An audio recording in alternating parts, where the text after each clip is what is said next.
Hi guys, இந்த எபிசோடில் நீங்கள் நினச்சி கூட பார்க்க முடியாத அளவுக்கான நிறைய ட்விஸ்ட் உங்களுக்காக காத்திருக்கு. இன்னும் ஒரு எபிசோடு தான், இதோட இந்த கதையுமே முடியுது. இதுக்கு அடுத்து ஏதாவது சீரிஸ் போட உங்களுக்கு ஏதாவது சஜஷன் இருந்ததுன்னா அதை கமெண்ட்டை லீவ் பண்ணிருங்க. ஸோ இப்போ நம்ம கதைக்குள்ள போகலாமா? இந்த எபிசோட ஸ்டார்டிங் சீனில் பாவம் நம்ம ஹீரோவை வெறி கொண்டு துரத்திட்டு வராங்க. அவங்க என்ன நினச்சிட்டு இருப்பாங்கன்னா, மிலோவை கடத்திட்டு வந்துட்டான் அப்படின்னு நினச்சி தான் நம்ம ஹீரோவை நோக்கி அவங்க வந்துட்டு இருப்பாங்க. ஆனால் இவங்க ரெண்டு பேரும் ஆல்ரெடி ஒரு பெரிய ஜெயின் ஸ்னேக் கூட சண்டை போட்டுட்டு இருக்காங்க இல்லையா? அது இப்போ உள்ள வந்து பாவை பிடிச்சிட்டு போயிருது. நம்ம ஹீரோவை முடிஞ்ச அளவு அதை அம்பு விட்டு தடுக்க ட்ரை பண்ணுறான். பட் அதோட ஸ்கின் வந்து ரொம்பவுமே ஸ்ட்ராங்காக இருக்கிறனால இவனோட அம்பால அங்கே ஒன்றுமே பண்ண முடியல. அப்போ அந்த டைம்ல மிலோ ஆக்டகாவை கூட்டு வந்து பாவை அந்த இடத்துல காப்பாத்துறான். கீழே விழ போன பாவை வந்து நம்ம ஹீரோ பிடிச்சிக்கிறான். மிலோவும் சரி நம்மளும் கீழே இறங்கிடலாம் அப்படின்னு சொல்லிட்டு கீழே இறங்க பார்த்தா ஒரு லாங் ஷாட் காமிக்கிறாங்க. அந்த பாம்புக்கு 2 தலை இருக்கு. அதுல ஒன்று மிலோவை பிடிச்சிட்டு இந்த சம்பவத்தில் ஆக்டாவோட கையுமே ஒன்று காணாம போயிடும். சரி இப்போவாவது தப்பிச்சிட்டாங்களாடா அப்படின்னு சொல்லிட்டு பார்த்தோன்னா இல்லை, அது வாயை போல அந்த மிலோவை கடிக்க வர நம்ம ஹீரோவும் சேர்ந்து அதில் மாட்டிக்கிறான். உள்ள போன நம்ம ஹீரோ அதோட வயிற்றுக்குள்ளேயே மஷ்ரூம் முளைக்க வச்சு அந்த இடத்துல அந்த பாம்பை வந்து கொலை பண்றான். ஸோ கொஞ்ச நேரம் போக அன்னைக்கு நைட் ஆயிருது. அந்த பாம்பு வந்து மிகப்பெரிய அந்த பள்ளத்தாக்குல விழுந்திருக்கு. அது இறந்து போய் கொஞ்ச நேரம் கழிச்சு அதோட உடம்புல வந்து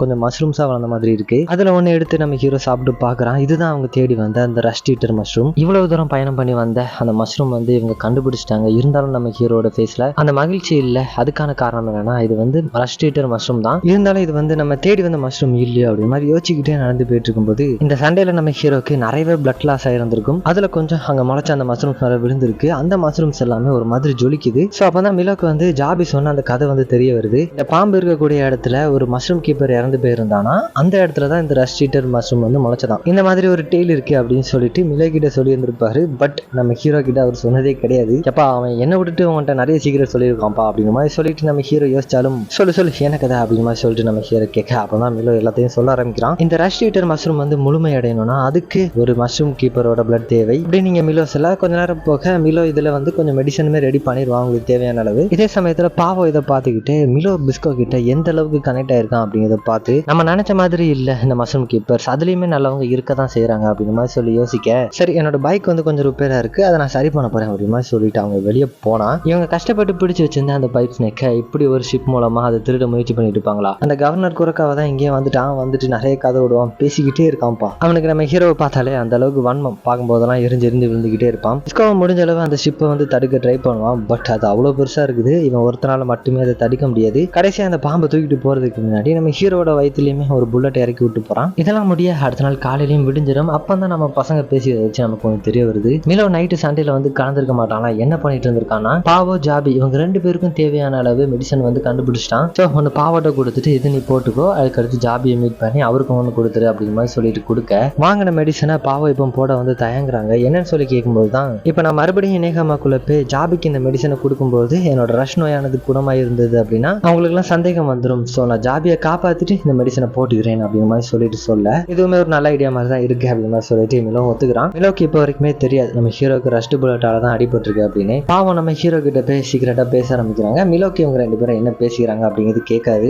என்ன பேசிக்கிறாங்கன்னா, நம்ம ஹீரோக்கு தான் அந்த ரஸ்ட் புல்லட்டால அடிபட்டிருக்கான் இல்லையா, உனக்கு தான் தேவைப்படும் அப்படின்னு சொல்லிட்டு கொடுக்க இவனை வேணாம் அப்படின்னு மாதிரி தான் சொல்லி பார்க்கலாம். பட் அவங்க புரிய வைக்கிறாங்க, நீ இப்போ இருக்கக்கூடிய கண்டிஷன்ல அந்த ரஸ்ட் நோயானது ரொம்ப ஸ்பீடா பரவும், என்னை விட ரொம்ப மோசமான நிலைமையில இருக்கக்கூடியது இப்போ நீ தான். என்னோட தம்பியை நீ நல்லா பார்த்துப்பல, அது மட்டும் இல்லாம அந்த குரக்காவை உன்னோட கையாலேயே கொள்ளணும்னு சொல்லிட்டு இருக்க, என்னை விட உனக்கு தான் இப்போ அந்த மெடிசன் வந்து ரொம்ப அதிகமா தேவைப்படுது அப்படின்னு மாதிரி சொல்லிட்டு கொடுக்க, அவ்வளோப்படாத எனக்கு ஒன்றும் ஆகாது, எனக்கு இன்னும் டைம் இருக்கு, அந்த குரக்காவை முடிச்சு தள்ளிட்டு இதெல்லாம் முடிஞ்ச பிறகு இன்னொரு மெடிசன் தயாரிச்சு அதுல என்ன காப்பாத்திக்கலாம் அப்படின்னு மாதிரி சொல்லிட்டு சொல்லும்போது இவனுமே அந்த மெடிசனை வாங்கி வச்சுக்கிறான். பட் யூஸ் பண்ணல. கடைசியா போறதுக்கு முன்னாடி நம்ம ஹீரோட ஃபேஸை பார்த்து, உன்னோட ஃபேஸை நான் முன்னும் பார்க்கும்போது எனக்கு அந்த அளவுக்கு தெரியல, ஆனா நீயும் அழகா தாண்டா இருக்க அப்படின்னு மாதிரி சொல்லிட்டு இப்போ பக்கத்துல இருந்து பார்க்கும்போது எனக்கு தெரியுது அப்படி மாதிரி சொல்லிட்டு போக, ஏன்னா பிஸ்கோ தான் பாவா கூட ஃபர்ஸ்ட் டைம் சண்டை போடும்போது அவங்க அந்த ரஷ் நோயால பாதிக்கப்பட்டிருந்தாலுமே கூட அவங்க அழகா இருக்கிறத எடுத்து சொல்லியிருப்பான். ஸோ இந்த இடத்துல இவங்க 2 பேருக்கும் இடையில ஒரு கனெக்ஷன் உருவாகிற மாதிரி நமக்கு இங்க காமிக்க கட் பண்ணா இனிகாம நகரத்துக்குள்ள போக இருந்த பாவாவை அந்த குரக்காவை கையும் களமா பிடிக்கிறான். அதுவும் ஜாபியை ஒரு பிணை கைதியா பிடிச்சு வச்சு இங்க பாவாவை அவங்க கஸ்டடியில எடுக்க,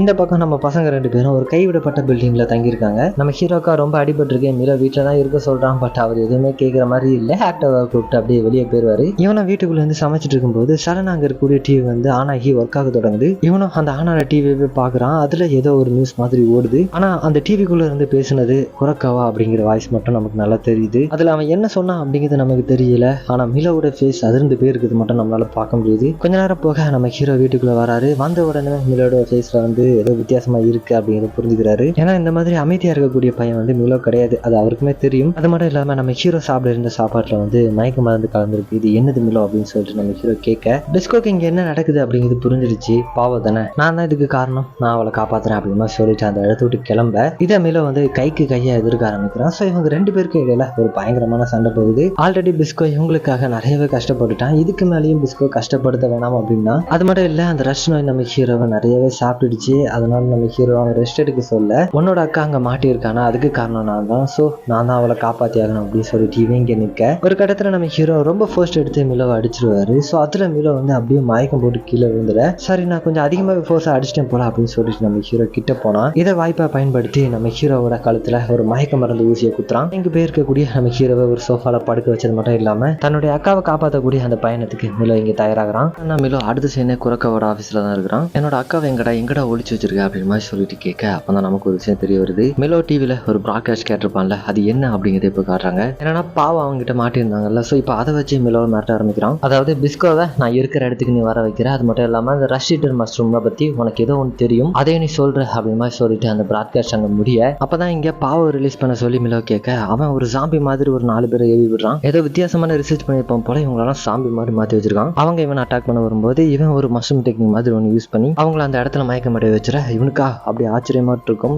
ஒரு டாக்டரா வந்துட்டு உனக்கு எப்படி மஷ்ரூம் கீப்பரோட டெக்னிக்லாம் தெரிஞ்சது அப்படின்னு சொல்லிட்டு கேட்கும்போது 2 பேருக்கும் இடையிலான சண்டை வந்து அப்படியே பலத்துக்கிட்டே போகும்போது மிலோ வந்து நல்லா பயங்கரமாக சண்டை போடுவான். பிஸ்கோ கிட்ட ட்ரைனிங் எடுத்திருக்கான் இல்லையா, அவன் குரக்காவை போட்டு அங்கே பந்தாடிட்டு இருக்க, சடனா ஒரு அம்பு வந்து அவனோட வயிற்றுலேயே ஏவுமா. அவன் கையிலேயே ஒரு சின்ன கிராஸ்போ மாதிரி ஒன்று வச்சிருக்கான், அதை அப்படியே ஏன் பண்ணி மிலோட வயிற்றுலேயே அம்பு விட, இப்பதான் அந்த கதையிலேயே ஒரு ட்விஸ்டான விஷயம் நமக்கு தெரிய வருது. குரக்காவா இருக்கான், அவன் வந்து ஒரு சிட்டியோட கவர்னர் மட்டும் கிடையாது, அவன் ஒரு மஷ்ரூம் கீப்பர் அப்படிங்கிறது மிலோவுக்கு தெரிய வர, அவன் அப்படியே அட்டாக் பண்ணலாம் அப்படின்னு சொல்லிட்டு போனா மிலோவால அசைய முடியல. என்னன்னு சொல்லி பார்த்தோம்னா ஏதோ பப்பட் டெக்னிக் மாதிரி ஏதோ யூஸ் பண்ணிருக்கான். அவன் விட்ட அம்புல ஏதோ சிப் மாதிரி செலுத்திருப்பான் போல, அதை யூஸ் பண்ணி உன்னை என்னால கண்ட்ரோல் பண்ண முடியும் அப்படின்னு சொல்லிட்டு சொல்றான். அவ்வளவுதான், கதையே மாறி போச்சு. அப்பதான் இன்னொரு திடுக்கிடும் தகவல், இவன் எதுக்காக இதெல்லாம் பண்ணணும் அப்படின்னு சொல்லிட்டு ஒரு கேள்வி இருக்குல்ல. ஜப்பான் கவர்மெண்ட் நீ இப்ப தயாரிக்க போற அந்த மருந்தை நம்பிதான் இருக்கு, ஏன்னா இவ்வளவு பெரிய டிசாஸ்டரான வைரஸ் பரவி இருக்கு, இதுக்கு எந்த நாடு மருந்து ஃபர்ஸ்ட் கண்டுபிடிக்குதோ அந்த நாடு நல்லா கல்லா பார்க்கலாம்ல, அப்படியே கோவிட்ல நடந்த மாதிரி இதுல இந்த நாட்டு கவர்மெண்ட்டுமே இன்வால்வ் ஆயிருக்கு அப்படிங்கிறது தெரிய வரும்போது தான் மிலோக்கு இன்னுமே அதிர்ச்சியா இருக்கும். இதெல்லாம் நடந்துட்டு இருக்கும் போதே பிஸ்கோவும் உள்ள வந்துடும். பிஸ்கோ வந்துட்டு அவ்வளவுதான் முடிஞ்சது அப்படின்னு சொல்லிட்டு நம்ம யோசிச்சா, பிஸ்கோக்கு இன்னுமே மிலோ வந்து அவனோட கண்ட்ரோல்ல இருக்கும் அப்படிங்கிறது தெரியாது. ஸோ அந்த உடனே அவங்க கிட்ட சண்டைக்கு போனா ஒரு அம்பு பிஸ்கோவோட காலில் வந்து இறங்குது. என்னன்னு சொல்லி பார்த்தோன்னா மிலோ சைட்ல இருந்து ஷூட் பண்ணிட்டான். ஸோ இப்பதான் இவங்களுக்கு இங்க நடக்கக்கூடிய சீரியஸ்னஸ் புரியுது. இப்போ இந்த சமயத்துல அவன் நம்ம ஹீரோ யூஸ் பண்ணி மிரட்ட ஆரம்பிக்கிறான். இப்போ மட்டும் அந்த ரஷ் ஈட்டர் மஷ்ரூம்குள்ள இருக்கக்கூடிய அந்த ரகசியத்தை நீ சொல்லலைன்னா உன்னோட கையாலேயே நீ அவனை கொல்ற மாதிரி ஆயிரும் அப்படின்னு சொல்லிட்டு மிரட்ட ஆரம்பிக்க, மிலவும் வேற வழி இல்லாம அந்த ரகசியத்தை உடைக்கிறான். அவ்வளவுதான், எல்லாம் தெரிஞ்சிருச்சு, அப்படி விட்டுட்டு போயிரும் அப்படின்னு சொல்லிட்டு பார்த்தா, இல்ல இப்படியே உங்களை நான் விட்டேன் அப்படின்னா கண்டிப்பா நீங்க ரிவெஞ்ச் எடுக்கணும் அப்படின்னு சொல்லிட்டு வருவீங்க, இந்த இடத்துல அடிபட்டு சாகுங்கடா அப்படின்னு சொல்லிட்டு மிலோவை யூஸ் பண்ணி நம்ம ஹீரோவை கொள்ளலாம் அப்படின்னு சொல்லிட்டு ட்ரை பண்ணா. மிலோ விடக்கூடிய அந்த அம்பை பிஸ்கோ வாயாலேயே பிடிச்சி அதை மறுபடியும் குரக்காவை கண்ணிலேயே விடுறான். சடனா நடுவில் ஒரு மஷ்ரூம் முளைக்குது, அது குரக்காவை மேல தூக்கி வீச மேல சீலிங்ல பயங்கரமா அடிபட்டு கீழே வந்து மயங்கி விடுறான். ஏன்னா காபியுமே தப்பிச்சு வந்துட்டாரு. அந்த செல்லில் ஏதோ வித்தியாசமான டெக்னிக் யூஸ் பண்ணி அந்த செல்லை உடச்சு வெளியே வந்திருப்பாரு. வந்து பாவம் அவளோட செல்லில் இருந்து காப்பாத்திட்டா தான் மிலோ கிட்ட சொல்ல, மிலோக்கு இப்போ தான் கொஞ்சம் நிம்மதியா இருக்கும். அடுத்த சீன் இவங்களை அடைச்சு வச்சிருக்கக்கூடிய அந்த இடத்துல இருந்து தப்பிச்சு போயிட்டு இருப்பாங்க. வெளியே ஃபுல்லா பனியாட்டு இருக்கு, பின்னாடி சோல்ஜர்ஸ் துரத்திட்டு இருக்காங்க, இவங்களுக்குமே பயங்கரமா அடிபட்டு இருக்கு. அதுலயும் பிஸ்கோவோட காலில் 2 அம்பு விழுந்திருக்கும் இல்லையா, அவனால ஓட முடியாது. ஸோ மிலோ தான் அவனை தூக்கிட்டு ஓடுறான். எப்படி தப்பிச்சு ஓடிட்டு இருக்கும்போது மிலோவை நோக்கி அவனோட ஸ்பெஷல் ஃபோர்ஸஸ் அம்பு விட என்ன நடந்தது அப்படின்னு சொல்லிட்டு காமிக்கல, அப்படியே கட் பண்ணிட்டு ஒரு சீன் காமிக்கிறாங்க. மிலோ இப்படி கீழே அவன் முதுகெல்லாம் எப்படி அம்பாட்டு இருக்கு, பக்கத்துல நம்ம ஹீரோ எப்படி உட்காந்துருக்காரு. கட் பண்ணா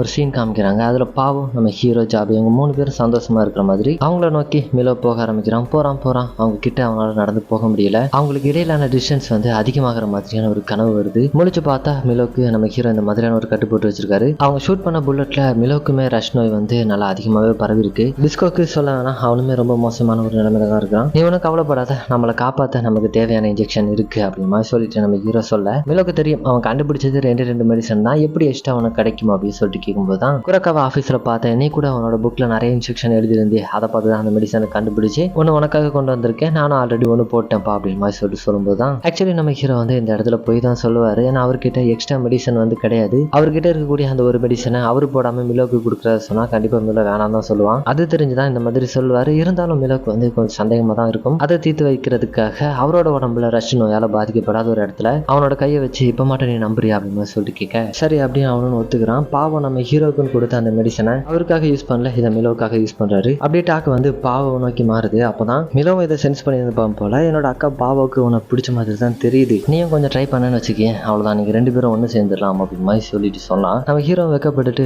அவளா அந்த கட்டு மஸ்தானா பார்த்தாலே பைப்பை தூக்கிட்டு அடிக்க வரா, எனக்கு அவளுக்கு செட் ஆகாதப்பா அப்படின்னு மாதிரி சொல்லிட்டு இங்கே பண்ண டாக் மாறிட்டு இருக்கேன். ஸோ அப்போ தான் மிலோ வந்துட்டு நீ போறல அது கண்டிப்பாக முடிச்சுதான் ஆகணும்ல அப்படின்னு மாதிரி சொல்லிட்டு கேட்க, என்னன்னா அந்த கவர்னர் இன்னும் உயிரோட தான் இருக்கிறான், அவனை கடைசியாக முடிச்சு தள்ளிடலாம் அப்படின்னு சொல்லிட்டு போறது மிலோக்கு தெரிஞ்சிருக்கு. ஸோ கண்டிப்பாக போக தான் போறல அப்படின்னு மாதிரி சொல்லிட்டு கேட்க, இவனுமே ஆமா அப்படின்னு மாதிரி சொல்றான். அப்பதான் நம்ம 2 பேரும் பார்ட்னர்ஸ் தானே, நம்ம 2 பேரும் பிரிய மாட்டோம்ல, உயிரோட இருந்தாலும் இறந்து போனாலும் நம்ம பிரிய மாட்டோம்ல, பார்ட்னர்ஸ்னா எப்பவுமே ஒன்னா இருக்கிறது தானே அப்படின்னு மாதிரி சொல்லிட்டு கேட்கும்போது, ஆமா கண்டிப்பா நம்ம 2 பேரும் பிரிய மாட்டோம், பார்ட்னர்ஸ் தான் எப்பவும் ஒன்னா இருக்கிறது தான் அப்படின்னு மாதிரி சொல்லிட்டு அந்த கவர்னரை தேடி நம்ம ஹீரோ கிளம்புறாரு. அப்படி இந்த சீன் இங்க கட் பண்ணா அந்த பக்கம் அந்த கவர்னரோட ஸ்பெஷல் ஃபோர்ஸ் வந்து கொத்தா ஒரு இடத்த நோக்கி போயிட்டு இருக்கிறத பாவம் பாக்குறாங்க. ஏதோ சந்தேகமா இருக்கு, ஏதோ தப்பா நடக்க போகுது அப்படிங்கிற மட்டும் உங்களுக்கு தோணுது. அப்படியே கட் பண்ணா ஒரு பெரிய பேஸ் இருக்கு, அங்கதான் ஜாபியை கூட்டு போயிட்டு இருக்காங்க. அங்க சைடுல ஏதோ ஒரு பெரிய எலிஃபென்ட் வச்சு ஒரு ஆயுதம் மாதிரி இருக்கு. இதெல்லாம் பார்த்துக்கிட்டே ஜாபி வந்து அப்படியே உள்ள போறாரு. போகும்போதுதான் இந்த ரெஸ்டாரண்ட் ஆல்ரெடி பரப்புனதே இவங்க தான் இப்ப மறுபடியும் பரப்ப போறாங்க அப்படின்னு சொல்லிட்டு ஜாபிக்கு தெரிய வர, ஏன்னா இப்ப இந்த மருந்துக்கு வந்து கியூர் அப்படிங்கிறது இவங்க கண்டுபிடிக்க போறாங்க. அப்போ அதுக்குள்ள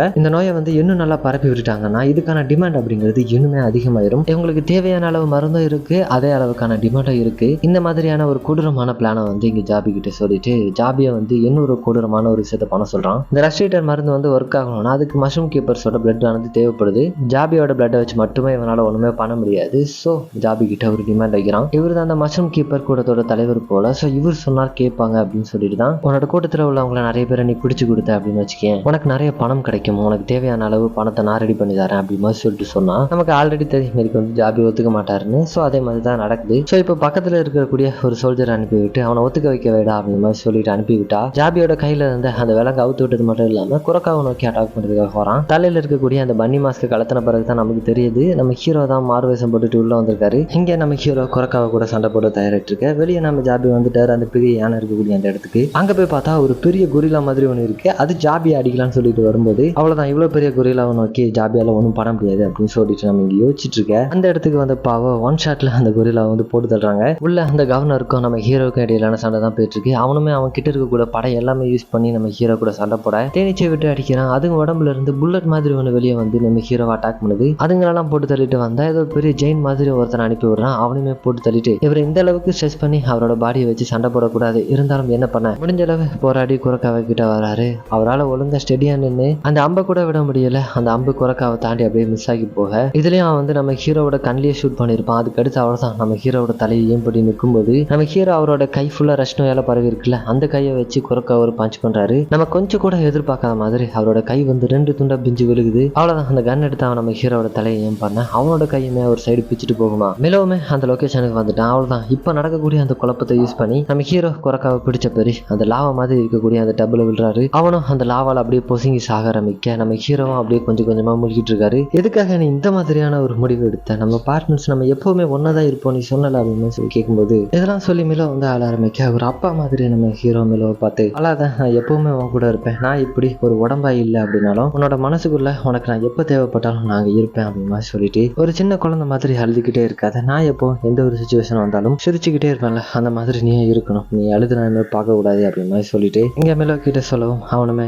இனிமே நான் அந்த மாதிரி இருக்க ட்ரை பண்றேன் அப்படின்னு மாதிரி சொல்லிட்டு அவ்வளவுதான், எல்லாம் முடிஞ்சிருச்சு, நான் இந்த ரெஸ்ட் நோயால சாக்கணும்னு சொல்லி ஆசைப்படல, நீ அந்த அம்பை விட்டு என்னோட உயிரை கூட எடுத்துக்க அப்படின்னு சொல்லிட்டு அவ்வளவுதான் அவர் அவரோட அம்பை எடுத்து கொடுக்க மிலோ வந்து அந்த அம்பை அவரோட நெஞ்சிலேயே விட்டு அவரோட வலியை வந்து சீக்கிரமா முடிச்சு வைக்கிறான். இதோட இந்த எபிசோட் வந்து இந்த இடத்துல எண்ட் ஆகுது. அவ்வளவுதான், இந்த அனிமே முடிஞ்சிட்டாரா அப்படின்னு சொல்லி கேட்டீங்கன்னா இல்ல, இன்னொரு 3 எபிசோட் இருக்கு. டெட்சன்ஜின் மிஷினை பத்தி நமக்கு என்ன தெளிவா சொல்லல இல்லையா, அதை அடுத்த 3 எபிசோட்ல காமிப்பாங்க. ஸோ நீங்க நினைச்சு கூட பார்க்க முடியாத பல ட்விஸ்ட் காத்துட்டு இருக்கு. ஸோ கண்டிப்பா வெயிட் பண்ணி பாருங்க. பேக்ரவுண்ட் நாய்ஸ் இருந்ததுன்னா அது கொஞ்சம் அட்ஜஸ்ட் பண்ணிக்கோங்க. பக்கத்துல கோவில் கூட நானுமே வந்து ஆடியோ ரெக்கார்ட் பண்ணி தான் ஆகணும். ஒரு வாரத்துக்கு 3 வீடியோ 6 எபிசோட் கவர் பண்ற மாதிரி போடலாம்னு சொல்லி பிளான் பண்ணியிருக்கேன். இதனால விட்டுறக்கூடாது அப்படிங்கிறதுனால தான். ஸோ அட்ஜஸ்ட் பண்ணி பாருங்க. கண்டிப்பா இந்த எபிசோடு உங்களுக்கு பிடிச்சிருக்கும், என்ஜாய் பண்ணியிருக்கீங்க அப்படின்னு சொல்லிட்டு நம்புறேன்.